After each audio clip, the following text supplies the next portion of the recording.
முதல்வர் சொன்னார் இல்லையா, ஒவ்வொரு முறையும் ஒவ்வொரு ஆண்டும் 30% போகுது, 20% சிஎம்முக்கு, 10% அமைச்சருக்கு. இது எழுதப்படாத சட்டம் சார், புரியுதுங்களா? ஒரு அமைச்சருக்கும் ஒரு 1000 கோடி அவங்க துறைக்கு ஒதுக்குறாங்கன்னு வச்சுக்கோங்க, 1000ல் 10% போடுங்க. இது நார்மலா போறது. இதை எப்படி இவங்க நிப்பாட்ட போறாங்கன்றதை நம்ம பார்க்கணும். நிப்பாட்டாங்கன்னா இவங்க அறிவித்திருக்கிற இந்த இலவச திட்டங்கள்லாம் செஞ்சலாம். இது கிட்டத்தட்ட ஒரு 2.5 லட்சம் கோடி வருது. இவங்க சொல்ற கணக்கு வந்து அதுவும் ஆல்மோஸ்ட் சரியாயிடும். இப்போ இந்த 0 நோட்டுன்றாங்களே, அந்த மாதிரி நோ கரப்ஷன் சொன்னா இவங்களை அறிவித்திருக்கிற திட்டங்கள் எல்லாம் நிறைவேற்ற முடியும். ஆனால் அதற்கான வாய்ப்பு ரொம்ப குறைவுதான். ஒருத்தனை அடிச்சு பிடுங்கிறது வேற, அவன் அன்பளிப்பா கொடுக்கறது வேற இல்லை. அப்போ அடிச்சு பிடுங்குற கூட்டம் போன 5 ஆண்டு.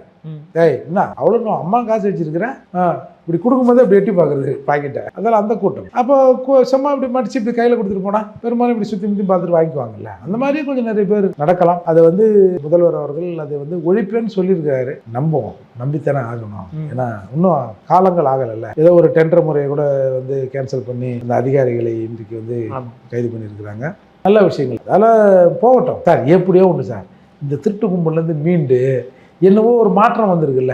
திரும்ப நாங்கள் வந்து பெரியார் மண்ணு, நாங்கள் சாதி ஒழிப்பு போராளிகள், நாங்கள் வந்த பிறகு தான் நீங்கள் சட்டையே போட்டீங்க, நாங்கள் வந்த பிறகு தான் நீங்கள் கோமணத்தையே கட்டினீங்க அப்படிங்கிற கோஷம் இன்றைக்கு வாய் மூடி மௌனி ஆயிருக்குது இல்லை. இதோட இவங்க இதை பேச மாட்டாங்க. ஏய் நாங்கள் வந்த பிறகு தான் நீங்கள் அப்படி ஆனீங்கன்னா, ஏய் விஜய் 7-8 பேரை கொடுத்துருக்காரு, என்ன கதை விடுறீங்க அப்படின்னு பேசுவதற்கு இன்றைக்கு ஒரு கூட்டம் தயாராகி விட்டது இல்லை.